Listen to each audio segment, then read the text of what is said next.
Bonjour à toutes et à tous, j'espère que vous allez bien. On se retrouve pour le brief du vendredi 27 juin, il est 10 heures. Aujourd'hui, on va parler donc des news économiques, du ratio long and short, du funding, open interest, des liquidations. On regardera ce que font les whales en finissant par l'analyse technique de Bitcoin. Mais avant ça, on va regarder donc ce qui s'est passé hier. Hier, on n'a pas eu grand-chose, tout simplement. On est actuellement dans un range.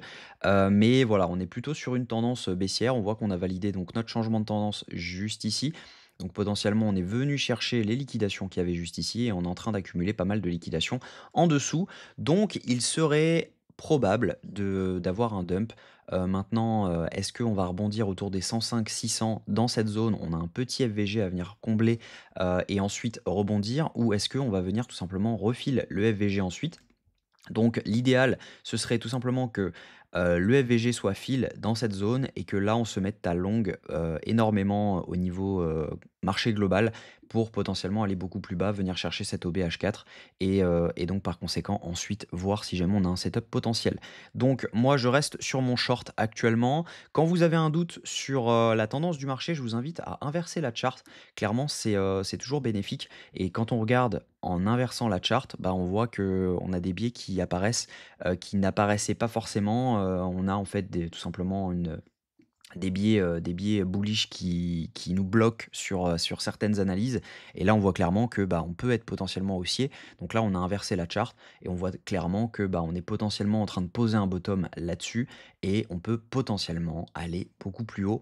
Donc ça serait intéressant, de voir ça. Mais en tout cas, voilà, quand on inverse la chart, on n'a pas vraiment les mêmes éléments que quand on a, cette chart-là. Donc ça, c'est plutôt intéressant. Au niveau crypto bubble, ce qu'on voit, c'est qu'on a du rouge à peu près partout, c'est normal. On a donc une pression vendeuse sur Bitcoin actuellement au niveau spot, donc elle est marquée au niveau des alts et ça se fait sentir clairement. On voit qu'il y a des -3, -4, -10% sur certains alts, donc ça c'est plutôt intéressant.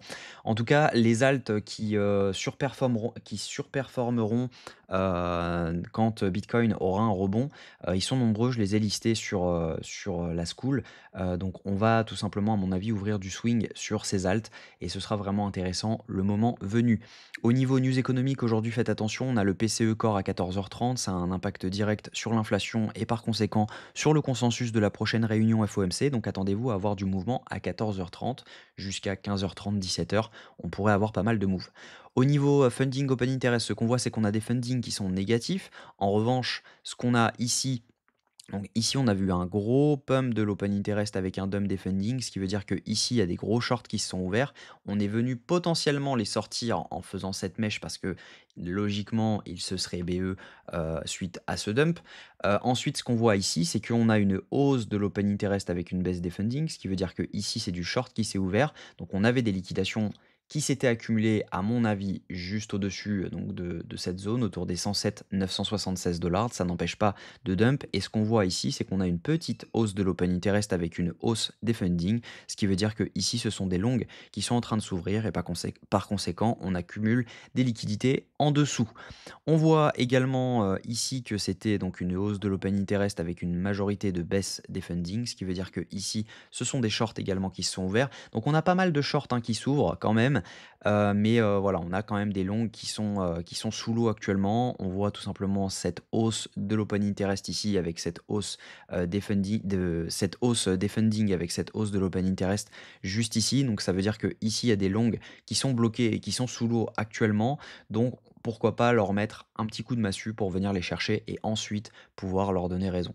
Donc au niveau liquidation, ce qu'on voit, c'est qu'on accumule des deux côtés, c'est normal, on est actuellement dans un range. On a des liquidations à venir chercher donc jusqu'aux 108 431 dollars. On voit qu'on a file pas mal de liquidités qui avaient à prendre en bas, notamment aux 106 465 dollars.